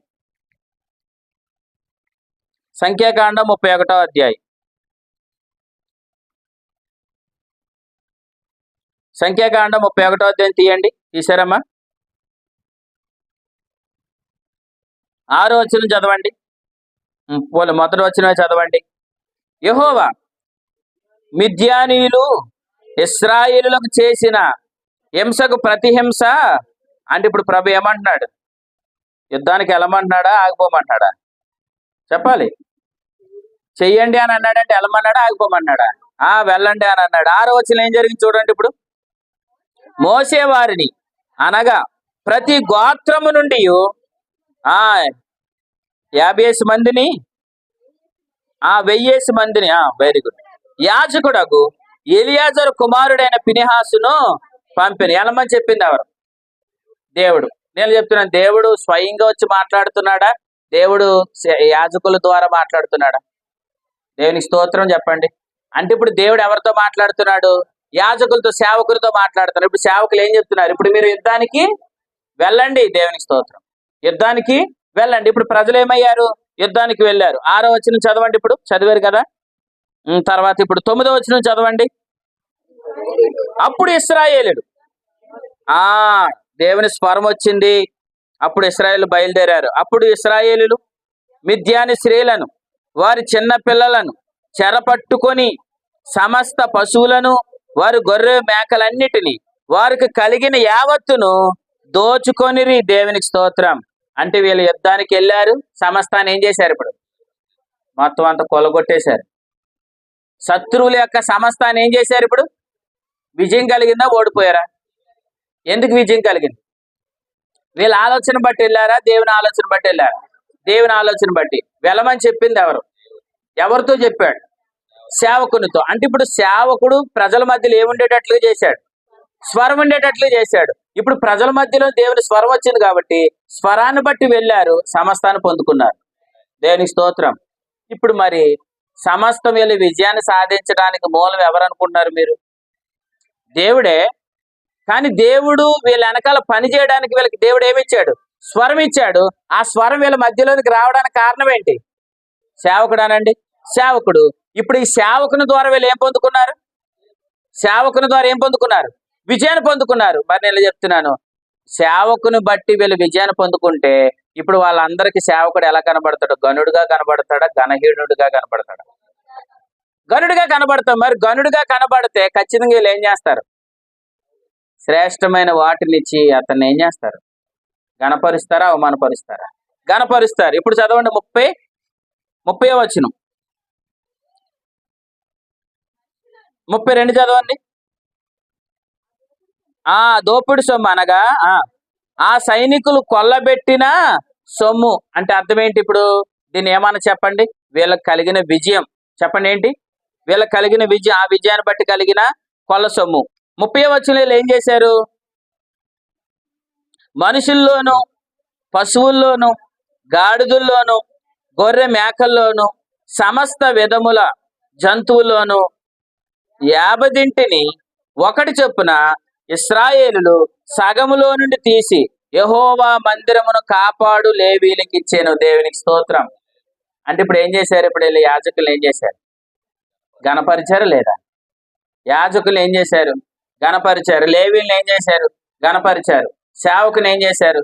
గణపరిచారు. ఇప్పుడు నేను చెప్తున్నాను, అబ్రహాముకి మెల్కీసెదెకు ఎలా కనబడ్డాడు? ఇతను ఎంత గనుడో చూడుడి. గనుడో చూశాడు కాబట్టి వెంటనే అబ్రహాం ఏం చేశాడు? తన కొల్ల గొన్న సొమ్ములో 10వ వంతుని ఎవరికి ఇచ్చాడు? ఆ సేవకునికి. ఎందుకు ఇచ్చాడు? ఇతని విజయానికి మూల కారణం చెప్పాలి అందరూ. ఇతని విజయానికి మూల కారణం సేవకుడు. అంటే నాకు విజయం కలగడానికి దేవుడు నా జీవితంలో ఒక సేవకు నియమించాడు. దేవునికి స్తోత్రం. మీరు విజయాన్ని పొందడానికి దేవుడు మీ జీవితంలో ఒక సేవకుని నియమించాడు. హల్లెలూయా. అంటే ఇప్పుడు ఆ విషయం ఎవరికి అర్థమైంది? అబ్రహాముకి అర్థమైంది. అబ్రహాముకి అర్థమైంది కాబట్టి తన విజయం వెనకాల ఆయన ఉన్నాడన్న సంగతి అర్థమై ఏం చేశాడు? ఇప్పుడు తన కొల్లగొన్న సొమ్ములో 10వ వంతునిచ్చి అతను గణపరిచాడు. దేవునికి స్తోత్రం. ఇప్పుడు దేవుని స్వరం ప్రజల మధ్యలో ఉండేటట్లుగా ఎవరు? లేవీలు ఏం చేశారు? ప్రత్యక్ష గుడారాన్ని ఏం చేశారు? కాపాడారు. కాపాడారు కాబట్టి గుడారంలో ఏముంది? దేవుని స్వరం ఉంది. స్వరం ఉంది కాబట్టి స్వరాన్ని బట్టి ఏం చేశారు? యుద్ధానికి వెళ్ళారు. యుద్ధానికి వెళ్ళారు కాబట్టి సమస్తాన్ని ఏం చేశారు? జయించారు. సమస్తాన్ని పొందుకున్నారు. పొందుకున్న వాటన్నిటిని ఇప్పుడు లేవీలను ఏం చేశారు? గణపరిచారు. దేవునికి స్తోత్రం. హల్లెలూయా. అంటే మీరు ఎంత విజయం పొందుతారో మీ వెనకాలను మీ సేవకులు మీరు గణపరుస్తారు. అర్థమైంది? అర్థం కావడం లేదా? అంటే ఎప్పుడు మనం ఒక సేవకుని ఎప్పుడు మనకి గనుడుగా కనబడతాడంటే ఆ సేవకుని నోట నుండి వస్తున్న మాటను బట్టి మనం జీవిస్తున్నప్పుడు. చిన్నప్పటి నుంచి నాకు జకరయ్య గారు తెలుసండి. ఆయన అంటే నాకు చాలా ఇష్టం. అదేం అవ్వదు. ఏమి అయ్యే పనులేమి కాదు. ఎందుకు? శరీరాన్ని బట్టి ప్రవర్తిస్తే ఏదో ఒక విషయంలో ఎక్కడో ఒకసాట ఏమవుతుంది? ఖచ్చితంగా తేడా వచ్చేస్తుంది. ఇప్పుడు ఆ సేవకుని ద్వారా వెల్లడవుతున్న సంగతులు మనం ఏం చేయాలి? పొందుకోవాలి. పొందుకొని మనం ఏం చేయాలి? జీవించాలి. జీవిస్తే సమస్తాన్ని ఏం చేస్తాం? జయిస్తాం. మనం ఎంత విజయాన్ని సాధిస్తున్నాం దాని అంతటి బట్టి సేవకులు మనం కనపరుస్తాం. హల్లెలూయా. లేకపోతే వినండి, ఆ యాజకుని మనం ఏం చేస్తామని చదివాం? సమూయేలు మొదటి గ్రంథం 10వ అధ్యాయం 27 ఏం చదివాం? మనం నిర్లక్ష్యం చేస్తాం. సేవకుని ఏం చేస్తాం? నిర్లక్ష్యం చేస్తాం. మీరు అందరూ సమృద్ధిగా సేవకుని ద్వారా వెల్లడవుతున్న సంగతులు ఆ పదార్థాన్ని సమృద్ధిగా తిందురుగాక. మీరు వెళ్తున్న ప్రతి దాంట్లో మీకు విజయం కలుగును గాక. ఆటోమేటిక్ మీరు సేవకుని కనపరుస్తారు. అర్థమైందా? ఇప్పుడు నేను కూడి వస్తున్న ప్రతిసారి సంఘములో దేవుడు నాతో మాట్లాడుతున్నాడు అన్న విషయం మనకు అర్థమైంది అనుకోండి, మన ఖాళీ పాత్రలతో వచ్చి సమృద్ధిగా నింపబడి వెళ్తున్నాం. అవునా కాదా? ఎందుకు వెళ్తున్నాం? సంఘంలో దేవుడు ఎవరు నియమించాడు? ఒక నమ్మకమైన సేవకుని నియమించాడు. అంతే కదండి. ఇప్పుడు కొరింథీయులకు రాసిన మొదటి పత్రిక 3వ అధ్యాయంలో ఏమన్నాడు? నాటువాన్లో కానీ నీళ్లు పోయేవాన్లో కానీ ఏమీ లేదు, సమస్తాన్ని వృద్ధి కలిగించేవాడు దేవుడు అన్నాడు. ఎందుకంటే నాటువాడు నీళ్లు పోసేవాడు అంటే ఎవరు? సేవకుడు. ఆ కిందకు వచ్చి ఏం చెప్పాడు? అదే 3 అధ్యాయులు, దేవుని సంఘం ఎవరైనా పాడు చేసిన ఎడల వాడిని నేను ఏం చేస్తాను? పాడు చేస్తాను. అంటే సంఘాన్ని పాడు చేసే సేవకులు కూడా ఉన్నారు లేదా? ఉన్నారు. కానీ నెక్స్ట్ అధ్యాయం 4వ అధ్యాయంలో ఏం చెప్తున్నాడు చెప్పన? క్రీస్తుకి నమ్మకమైన సేవకులు కూడా ఉన్నారని చెప్పాడు. దేవునికి స్తోత్రం. ఈ నమ్మకమైన సేవకులు ఏం చేస్తారు? దేవుని యొద్ద నుండి వర్తమానం పొందుకొని ఆ వర్తమానాన్ని మీకు అందిస్తారు. ఆ వర్తమానం ద్వారా మీరు ఏం చేస్తారు? జీవిస్తారు. జీవిస్తే సమస్తాన్ని మీరు జయిస్తారు. అంటే ఇప్పుడు కొల్ల సొమ్ము మీకు కలుగుతుందా లేదా? కలుగుతుంది. ఇప్పుడు కొల్ల సొమ్ము మీరు ఎంత పొందుతారో, కొల్ల సొమ్ముని మీరు ఎంత పొందుకుంటారో చెప్పండి. అప్పుడు మీరు ఏం చేస్తారు?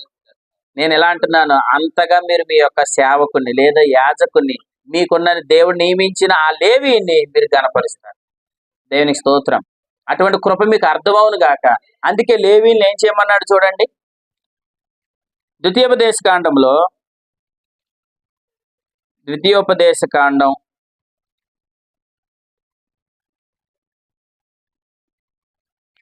14వ అధ్యాయం 26, 27 చదవండి.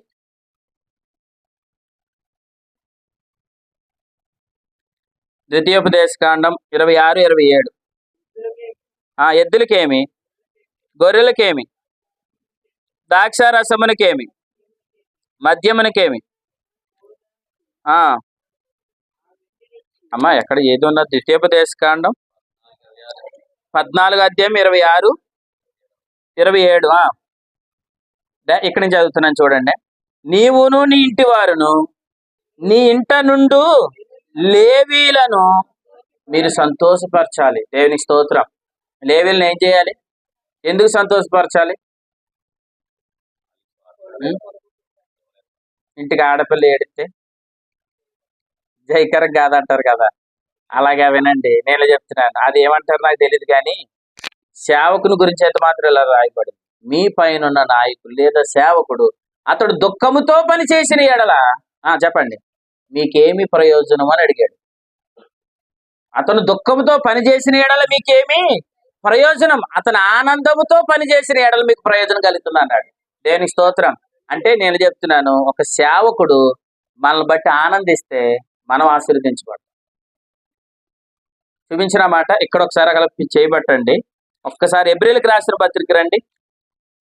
ఎబ్రీలకు రాసిన పత్రిక 13వ అధ్యాయం 17వ వచనం చదవండి. ఎబ్రీలకు రాసిన పత్రిక 13వ అధ్యాయం 17వ వచనం.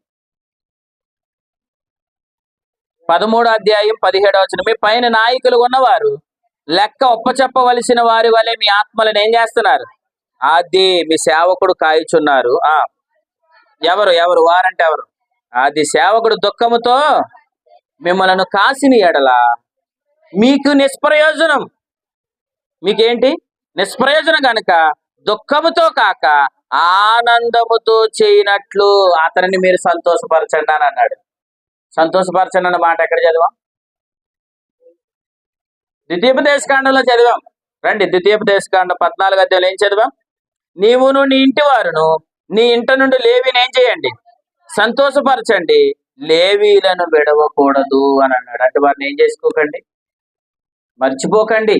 వారిని ఏం చేయకండి, మర్చిపోకండి. రండి ఎబ్రీ పత్రికలను మరలా ఇప్పుడు తీసిన కాడ అక్కడ మూసారమ్మా. ఎబ్రీ పత్రిక 13వ అధ్యాయం 7వ వచనం మరలా చదవండి.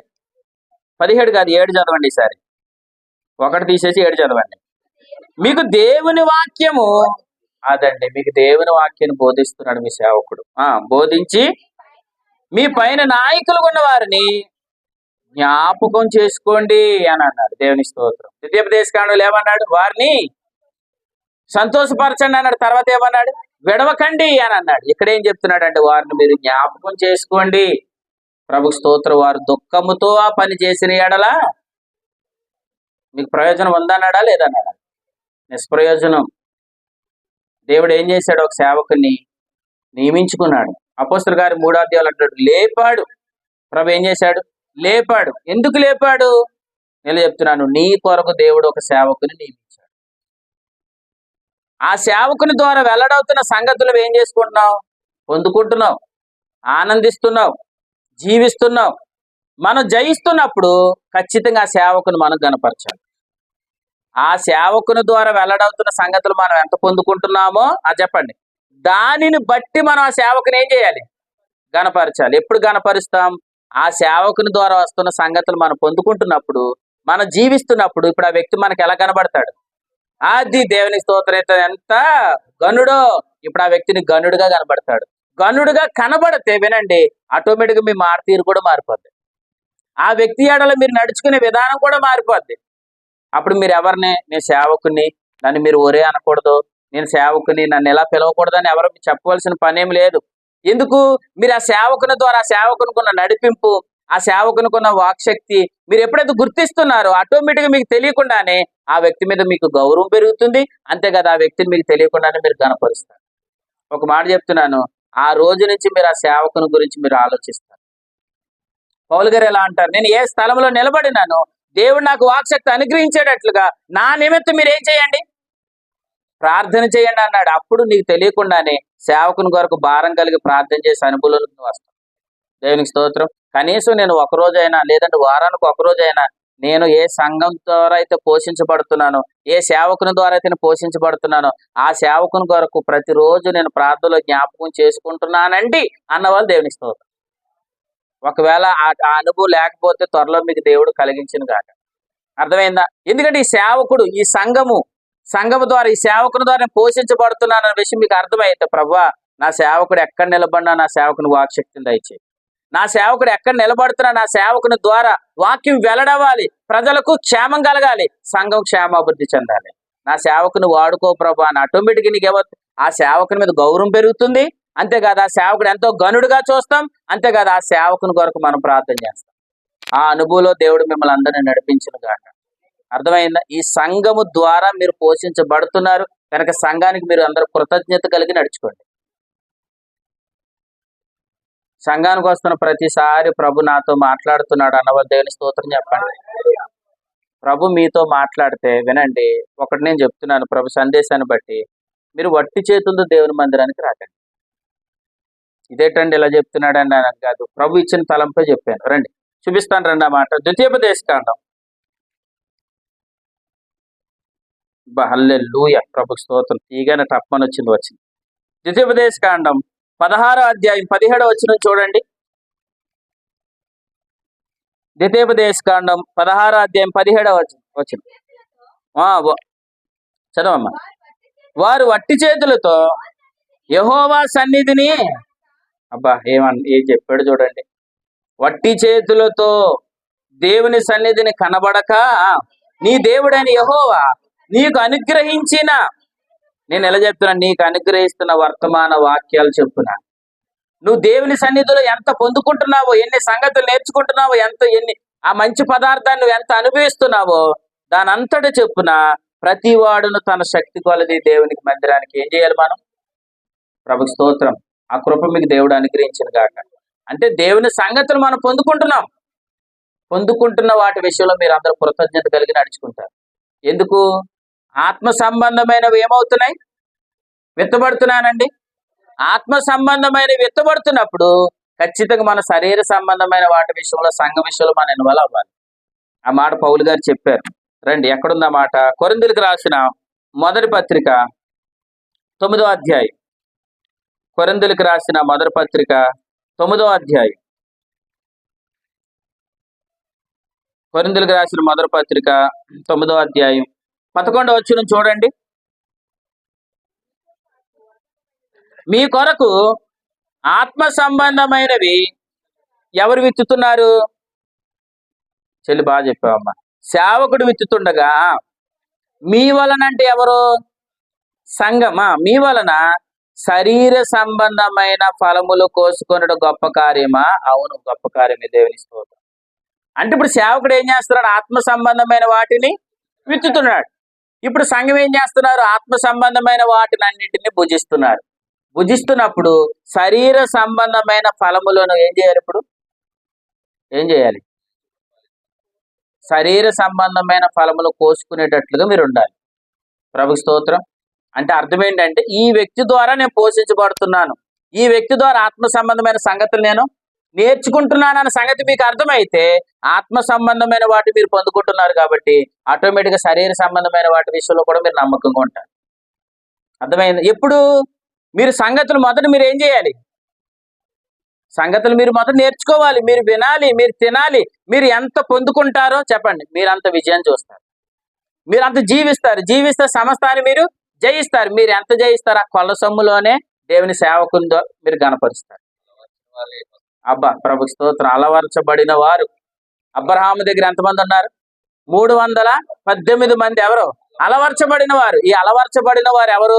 అబ్రహాం ఏం చెప్తా చేస్తారు.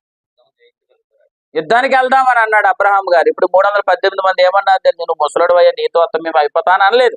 318 మంది అబ్రహాంతో బయలుదేరి యుద్ధానికి వెళ్ళారు. యుద్ధాన్ని జయించారా లేదా?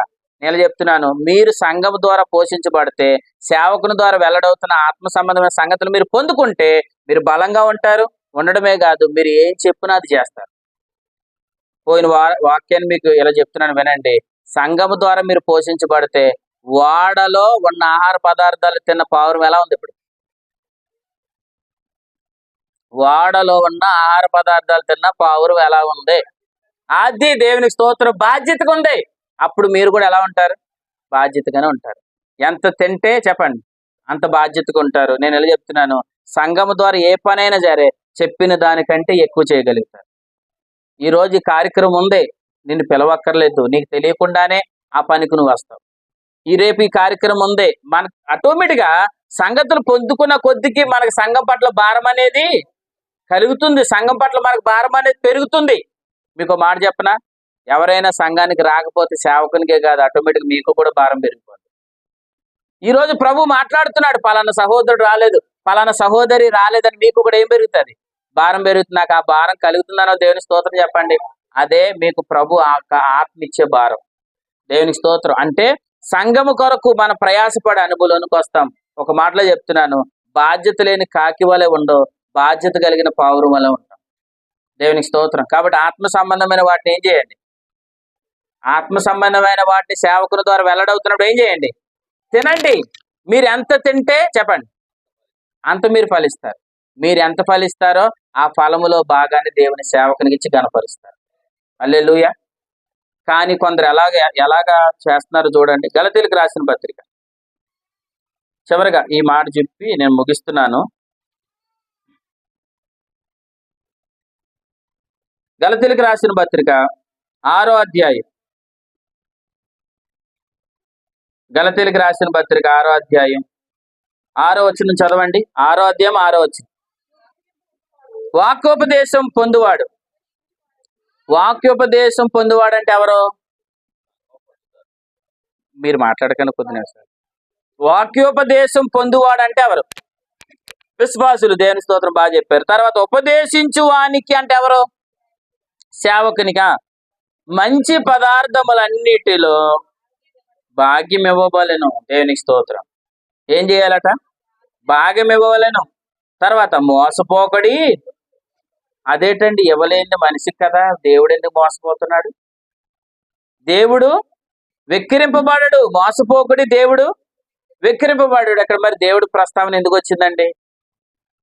అమ్మ మీకు అర్థమైందా? ఇక్కడ ఏం రాయబడింది? వాక్యోపదేశం పొందువాడు ఉపదేశించి వానికి మంచి పదార్థములు ఇవ్వాలని అన్నాడు. అలా చెయ్యని ఏడలా మనుషుడు అని అనాలా, దేవుడు అని అనాలా? మనుషుడు అని అనాలి. మరి అక్కడ దేవుడిని ఎందుకు ఇన్వాల్వ్ చేశాడు? కాదు, ఆ మాటకు అర్థం చెప్పనా? నువ్వు ఇస్తుంది మనుషుడికి కాదు, నువ్వు ఇస్తుంది దేవుడికి అని చెప్తున్నాడు. అర్థమైందా? నువ్వు ఇస్తుంది ఎవరికి కాదు? మనుషునికి కాదు, నువ్వు ఇస్తున్నది దేవునికి. ఇప్పుడు ఇవ్వకపోతే ఎవరు బాధపడాలి?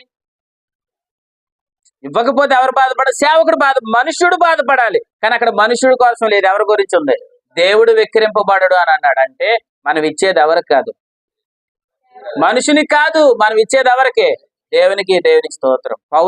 సౌలా నువ్వు నన్ను ఎలా హింసించుచున్నావు అని అన్నాడు. అప్పుడు సౌలు ఏమన్నాడు? నేను నిన్నెప్పుడు హింసించానయ్యా అని అంటే అప్పుడు ప్రభు ఏమన్నాడు? నా సంఘమును హింసిస్తే నన్ను హింసించినట్టే అని అన్నాడు. అంటే సంఘము క్రీస్తు ఇద్దరు ఎవరు? ఏకమై ఉన్నారు. సంఘము క్రీస్తు ఏమై ఉన్నారు? ఏకమై ఉన్నారు. నేను చెప్తున్నా, ఆ సంఘానికి సేవకుని దేవుడు నియమించాడు. అంటే సేవకుని గణపరిచేవాడు ఎవరిని గణపరుస్తాడు? చెప్పాలి. సేవకుని గణపరిచేవాడు ఎవరిని గణపరుస్తాడు?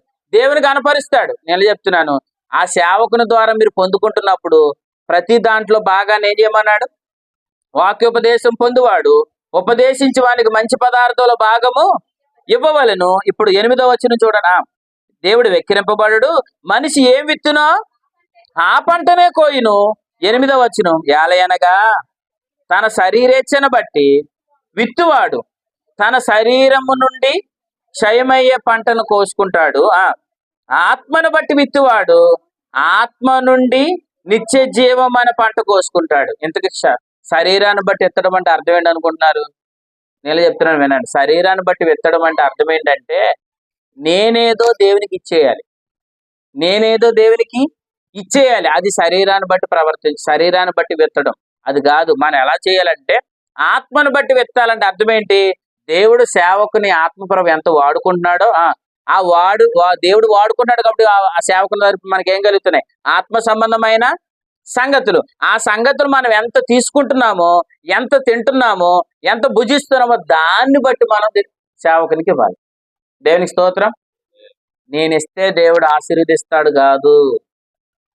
బాగా వినాలి. నేను ఇస్తే దేవుడు ఆశీర్వదిస్తాడు కాదు. నువ్వు దేవుని యొద్ద నుండి వస్తున్న వర్తమానం నువ్వు పొందుకుంటున్నప్పుడు పొందుకున్న దాన్ని బట్టి నువ్వేం చేస్తావు? జీవిస్తావు. జీవిస్తే ఆశీర్వాదాన్ని అనుభవిస్తావు. నువ్వు ఎంత ఆశీర్వాదాన్ని అనుభవిస్తున్నావు దాన్ని బట్టి నువ్వు సేవకుని కనపరుస్తావు. ఇలా చెప్పనా? ఇస్తే ఆశీర్వదించబడతావు అనేది ఏంటి చెప్పండి? అది శరీరాన్ని బట్టి ప్రవర్తించడం, దాన్నే ధర్మశాస్త్రాన్ని బట్టి జీవించడం అని అంటారు. అంటే ఇప్పుడు అందరూ దేని బట్టి తీసుకుని వెళ్ళిపోతున్నారు? ఇదిగో నువ్వు 10 ఇస్తే దేవుడికి 20 ఇస్తాడు, నీకు 100 ఇస్తే దేవుడు నీకు 200 ఇస్తాడు. ఇది కాదు, ఇది లాటరీ కాదు. సేవకుని ద్వారా ఎన్ని సంగతులు అయితే మనం పొందుకుంటున్నామో పొందుకుంటున్న దాన్ని బట్టి దేవుని సేవకుని మనం కనపరచాలి. ఇప్పుడు అబ్రహాము ఆశీర్వాదాన్ని పొందుకున్నాడు. అప్పుడు ఆ యాజకుని ఎలా చూశాడు? ఇతను గనుడని చూశాడు. గనుడని చూశాడు కాబట్టి ఏం చేయడు? 10వ భాగాన్ని ఆ సేవకునికి చేంజ్ అయ్యాడు, గనపరిచాడు. సంఖ్యాకాండం 31వ అధ్యాయంలో దేవుని అతడు ఏమొచ్చింది? స్వరం వచ్చింది. ఈ స్వరం లేవీని బట్టి వచ్చిందని వాళ్ళు గుర్తించారు. యుద్ధానికి వెళ్ళారు. యుద్ధంలో ఏం కలిగింది? జయం కలిగింది. తిరిగి వచ్చారు. ఆ కొలసమ్ములో ఆ యాజకునికి ఏం చేశారు? భాగాన్ని ఇచ్చారు. దేవునికి స్తోత్రం. మీరు జీవించండి, సమస్తాన్ని మీరు జయిస్తారు.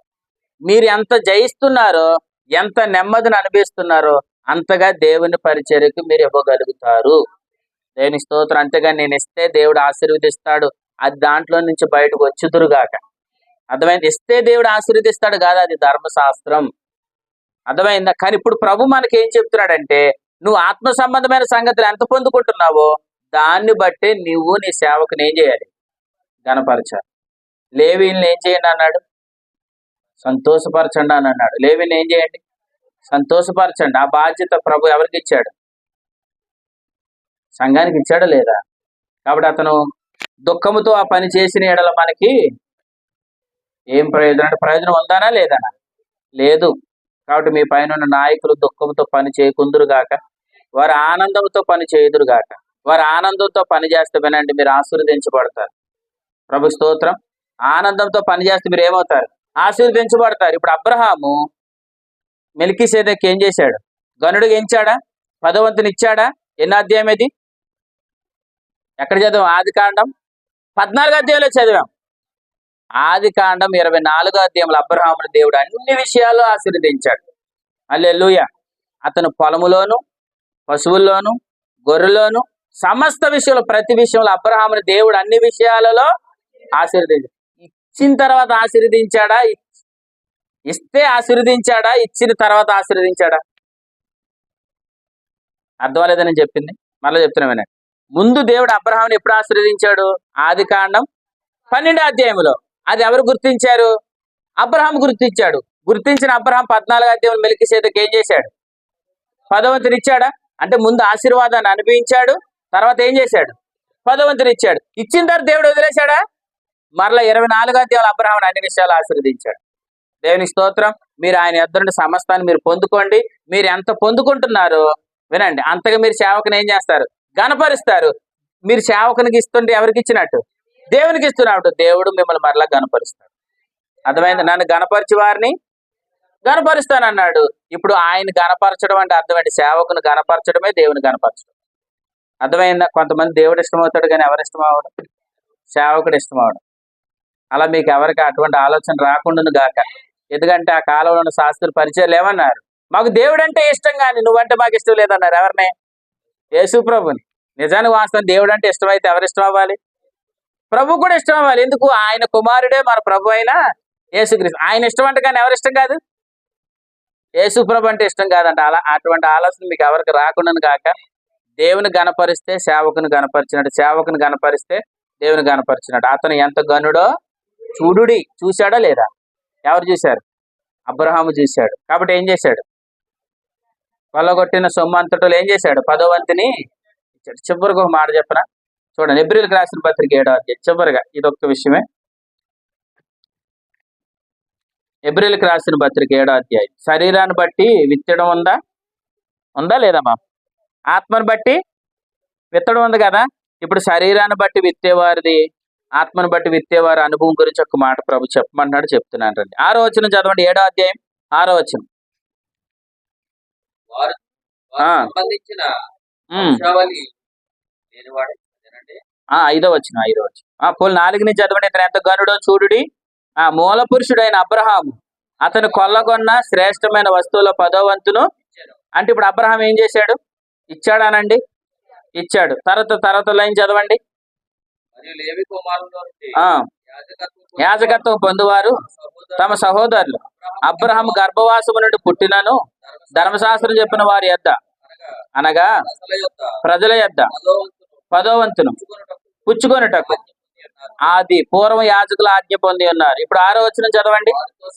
వారితో సంబంధించిన వంశావళి ఎవరైనా మన ప్రభు అయిన యేసుక్రీస్తు. మెల్కీసెదెకు అబ్రహాము వద్ద 10వ వంతును పుచ్చుకున్నాడు అని పదం గట్టిగా చదవండి. పుచ్చుకున్నాడు. 4వ వచనంలో అబ్రహాము ఇచ్చాడు. 6వ వచనంలో దేవుడు పుచ్చుకున్నాడు. అంటే అబ్రహాం ఇచ్చాడు చెప్పండి, దేవుడు పుచ్చుకున్నాడు. అబ్రహాం ఇచ్చాడు చెప్పండి. ఇలా చెప్పండి. అంటే అందరిది పుచ్చుకోడా? అందరిది పుచ్చుకోడా? వినండి, ఈ విషయంలో ఒక మాట చెప్తున్నాను. శరీరాన్ని బట్టి ఇత్తువారు ఉన్నారు, ఆత్మను బట్టి విత్తేవారు ఉన్నారు. శరీరాన్ని బట్టి విత్తేవారిని దేవుడు పుచ్చుకోవడం లేదు. అర్థమైందా? శరీరాన్ని బట్టి ఇత్తేవారిని దేవుడు ఏం చేయడం లేదు, పుచ్చుకోవడం లేదు. ఆల్రెడీ చాలా మంది దగ్గర ఆయన ఏం తీసుకుంటలేదు తెలుసా? వాళ్ళు ఏమనుకుంటున్నారంటే మనం దేవుడికి ఏం ఎత్తలేదు, అంత ఆయనే చేసుకున్నాడు అని అనుకుంటున్నారు. కానీ వినండి, ఆల్రెడీ మిమ్మల్ని కొంతమంది దగ్గర దేవుడు తీసుకోవడం మానేశాడు. అందుకే నీ సంపాదనలో ఏ రూపాయి కూడా దేవునికి ఖర్చు అవ్వడం లేదంటే అర్థం ఏంటంటే నేను ఎత్తలేదు అని అనుకుంటున్నాను. ఇంతకీ నువ్వు ఇవ్వకపోవడం కాదు, ఆయన తీసుకోవడం మానేశాడు. అర్థమైందా? నా సంపాదన అంతట్లో ఈరోజు దేవుని పనికి వాడబడుతుంది. దేవునికి స్తోత్రం. దేవుడు నీ దగ్గర నుంచి తీసుకుంటున్నాడు. అర్థమైందా? ఇచ్చాడు అబ్రహాం, దేవుడు ఏం చేశాడు? పుచ్చుకున్నాడు. ఎవరిది పుచ్చుకుంటాడు? ఆత్మ సంబంధంగా ఎవరైతే విత్తుతున్నారో వాటిని దేవుడు పుచ్చుకుంటాడు. శరీరాన్ని బట్టి విత్తేవారి చెప్పండి, ఆయన ఏం చేయడు, పుచ్చుకోడు. కానీ కొంతమంది ఏం చేసేస్తున్నారు, ఇచ్చేసేవా అని అనుకోని కంగారు పడిపోతున్నారు. కానీ ఇంతకీ ఇచ్చిందంతా కూడా అది కర్రాగడ్డి కొయ్యకాలు అయితే క్రీస్తు నాయపేట దగ్గర వెనక్కి తిరిగి చూసుకుంటే ఏముంటది? బూడిద ఉంటుంది. అర్థమైంది? ఆత్మ సంబంధంగా ఇత్తువాడు ఖచ్చితంగా అక్కడ ఏముంటుంది? ఏమన్నాడు? మీరు గిన్నెడు మంచినీళ్ళు ఇచ్చిన పరలోకమందు మీకు ఫలం కలుగుతుంది. దేవునికి స్తోత్రం. అంటే ఎవరైనాను సువార్త చెప్పిన వాళ్ళ సేవకులకి ఎవరైనా గిన్నెడు మంచినీళ్ళు ఇస్తే ఫలం ఉంటుందని అన్నాడా లేదా? అలాని మంచినీళ్ళు ఇమ్మని కాదు. అర్థమైందా? అలాని మంచినీళ్ళు ఇమ్మని కాదు. మంచినీళ్ళు ఇస్తే పరలోకలు ఏముంది? ఫలం ఉందా అన్నాడా లేదా? అంటే నేను చెప్తున్నాను, ఆత్మ సంబంధంగా విత్తింది మంచినీళ్ళు అయినా సరే నీకు ఫలం వస్తుంది. దేనికి స్తోత్రం. శరీరాన్ని బట్టి నువ్వు విత్తితే నువ్వు డ్రింక్ ఇచ్చినా దానివల్ల నీకు ఉపయోగం లేదు. ఎందుకు? డ్రింక్ ఇచ్చిన తర్వాత నువ్వు ఏమంటావు తెలుసా? ఏమంటావు?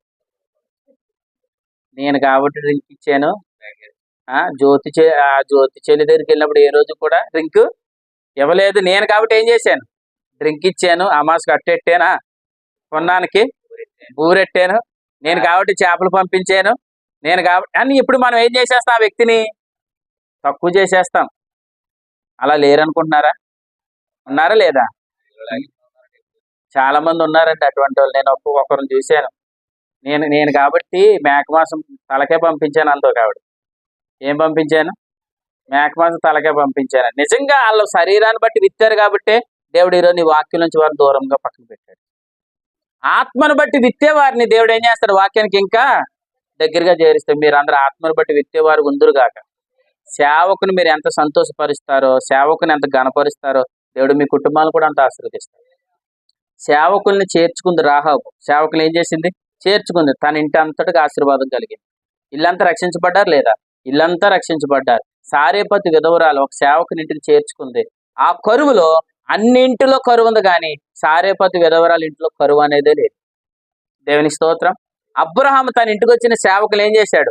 ఆతిథ్యం ఇచ్చాడు. ఇచ్చి వెళ్ళేటప్పుడు గర్భఫలానికి సంబంధించిన వాగ్దానం పొందుకున్నాడు. దేవునికి స్తోత్రం. అంటే మన ఇంటికి వస్తున్న సేవకుడు నిజంగా ఒక మాట చెప్తున్నాడు వినండి, మీ ఇంటికాడ చేయి కడిగితే మీ ఇంటికి ఆశీర్వాదం. ఇప్పుడు వరకు మా ఇంటికాడ మా సేవకుడు చెయ్యే కడగలేదండి అని గొప్పగా చెప్పుకోకండి, అది దౌర్భాగ్యం. ఎందుకంటే దేవుడు మీ ఇంటికాడ చేయి కడిగే అవకాశం మీకు చెప్పండి ఏం చేయలేదు, ఇవ్వలేదు. త్వరలో మీకు ఇచ్చిన గాక. అర్థమైంది? ఎందుకంటే సమస్తాన్ని దేవుడు మిమ్మల్ని వాడుకుంటే వాడుకున్న ప్రతి దానికి దేవుడు ప్రతిఫలం ఇస్తాడు. కాబట్టి మొట్టమొదటిగా సేవకుని ద్వారా ఇతను ఎంత గనుడో చూడుడి. ఆ సేవకుడు ఎంత గనుడో మీకు అర్థమైతే ఆ వ్యక్తిని మనం ఏం చేస్తాం? గణపరుస్తాం. ఆ వ్యక్తిని మనం గౌరవిస్తాం. అంతేకాదు ఆ వ్యక్తి కొరకు మనం ప్రార్థన చేస్తాం. అటువంటి అనుభవం దేవుడు మిమ్మల్ని నడిపించును గాక. తల వంచండి, ప్రార్థన చేద్దాం. కళ్ళు మూసుకోండి, ప్రార్థన. పరిశుద్ధమైన తండ్రి, మహోన్నతుడ, జీవాధిపతి, నీ స్తోత్రాలు. మీరు ప్రేమించి ఈ రాత్రి మాకు అప్పగించిన సంగతులు బట్టి మీకు స్తోత్రాలు. నిన్నటి దినాన ఆదివారం ఇతను ఎంత గనుడో చూడుడి అనే వచనంలో నుండి ప్రభువా నిన్న మధ్యాహ్నం మీరు మాట్లాడారు. అలాగే ప్రభా నిన్న రాత్రి నేలపెల్లో మీరు మాట్లాడారు. అదే వచనంలో నుండి ప్రభువా ఈ రాత్రి కనకలపేటలో మీరు మాట్లాడారు.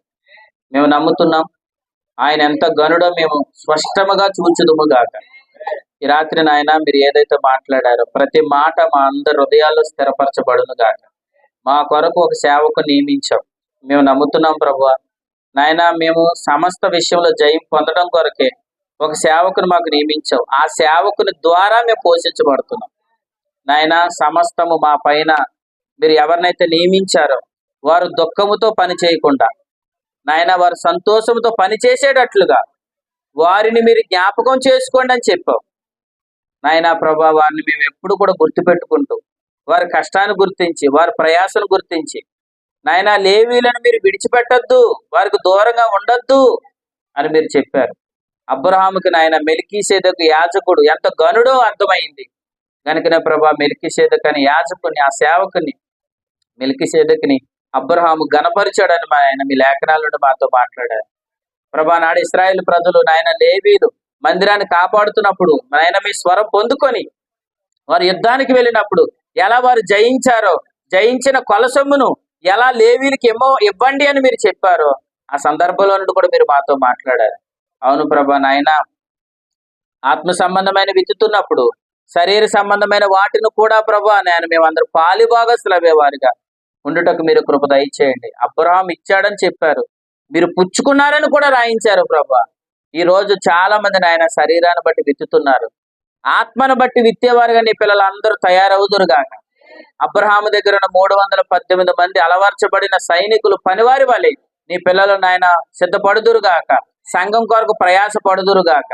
నాయన సంఘం ద్వారా జరుగుతున్న ప్రతి కార్యక్రమాన్ని పిల్లలు మరింత ఎక్కువగా ప్రయాసపడే కృపనివ్వండి. చెప్పిన దానికంటే ఎక్కువ చేసేవారిగా తండ్రి నమ్మకమైన పనివారిగా మీరు తీర్చిదిద్దండి ప్రభా. నాయన నీ మాటలు ప్రతి ఒక్క హృదయాల్లో 10 30 100 ఫలింప చేయండి. ఈ రాత్రి మీరు మాకు అందించిన ప్రతి సంగతిని బట్టి మీకు స్తోత్రాలు చెల్లిస్తున్నాం. తలపోసుకుంటూ ముందు కొనసాగడానికి సహాయం చేయండి.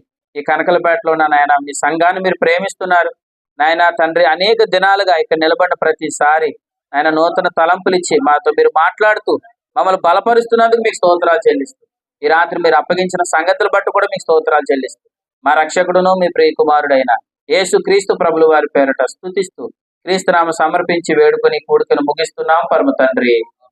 ఆమేన్.